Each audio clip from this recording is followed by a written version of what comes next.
All right. Good evening, everybody, and welcome to what's hard to believe, the 5th year of the Superintendent Town Hall meetings.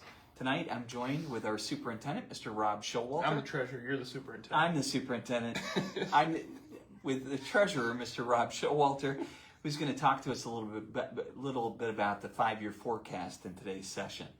So the first item that I just want to talk about is to remind folks that in September, Fairview Park City Schools received the annual state report card, and we are well above expectations for the state standards. And you'll see that we have an overall rating of 4.5 stars. That's down from 5 stars.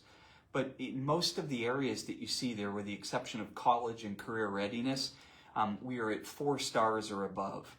One of the areas that we're most excited about is the gap closing, where you see we received a 5-star rating. That means our ability to close gaps for students in subgroup populations that are not meeting state standards. We're also well positioned to improve our college and career readiness standard, as we've added a couple of electives to our courses in 8th grade and also a 10th grade elective for college and career readiness, hoping that we can get students some workforce credentials. So obviously the report card is really a complicated way to try to measure teaching and learning. It's almost impossible to measure all of the things that happen in teaching and learning through a report card, which is basically based on point-in-time assessment. But obviously, we are proud of these results as they're above the state standards, and just want to highlight that to our community tonight. Next, that brings us to Mr. Rob Showalter, who is the treasurer. We've established this earlier, who's going to be talking about the 5-year forecast and some changes that used to be done in November, but now it's being done in October. You want to talk a little bit about that first? Absolutely. So the 5-year forecast was presented to the board on October 14th and was approved by the board to be filed with the ODE, the Ohio Department of Education at that time. There's 2 forecasts that you do, one in the fall and then a revision in the spring. Normally it's been November and then again in April. They have moved the timelines up. Now it is mid-October, and then it'll be the end of February will be the next one that we file with the state. This is going to be a condensed version. If you'd like to go watch that presentation, it is on our website, and also the links to the actual 5-year forecast that was filed with the state. It's about 13 to 14 pages of financial goodness. If you'd like to have a cure for insomnia one night, go out and read that. But just the quick blurbs, of what we're talking about here. We'll dive into revenues first.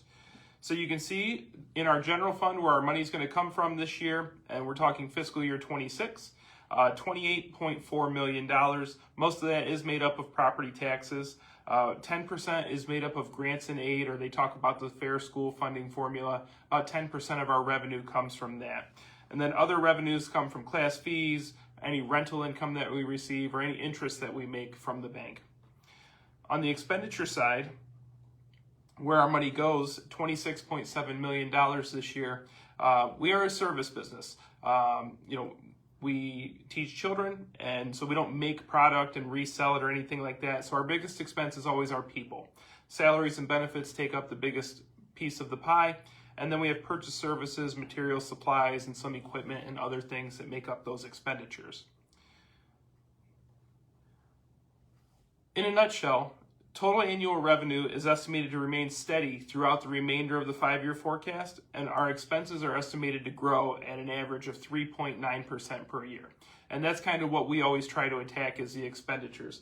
Our revenues are kind of dictated by the state and by our taxpayers to remain flat at all times unless a new money levy goes on. The one thing that we can control internally is our expenditures. So anytime that we're able to lower those, that helps our bottom line, and that's what we can control, and that's what we try to do. There has been a lot of talk in Columbus about property value increases in reappraisal and update years.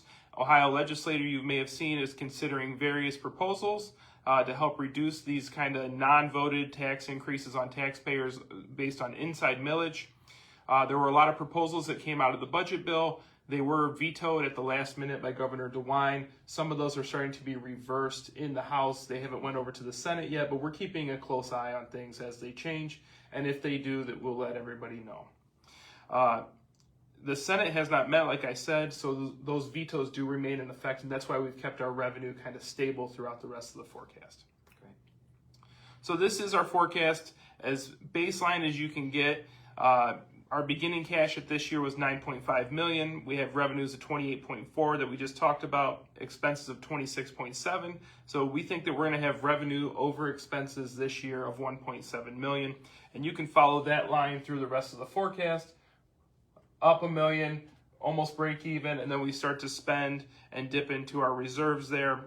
Even at the end of a 5-year forecast where we're assuming 4% inflation on our expenses and flat, no growth on our revenues, we still have plenty of money in the bank to be able to keep doing business.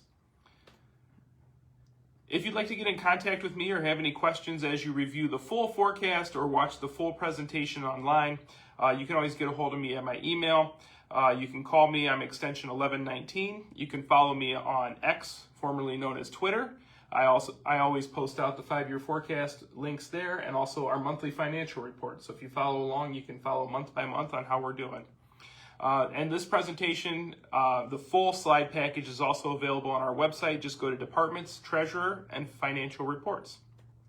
And with that, that concludes my report. Great. So this is the point in the program where we would ask you if you have any questions either about the report card or anything related to my role as the superintendent, or if you have questions related to Rob in the 5-year forecast, we'd ask you to go on to Facebook Live and type those questions in right now. But in the meantime, we'll just remind you, for the folks watching at home, that we will have these town hall reports quarterly. The next one will be Monday, January 11th. And then we'll have 2 more coming up in March and June. You can see the dates there. So we hope you'll tune in and join us for these superintendent town hall meetings. Now at this time is when we'll entertain live any questions that we might have gotten from folks on Facebook.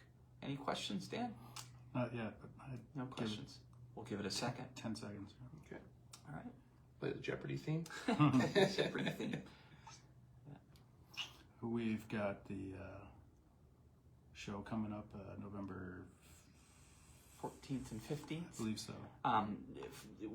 We don't have a slide on this, but we would invite you to join us for Stagecrafters Fall Play on November 14th and 15th at the Frank W. Barr Auditorium. So you could join us for that.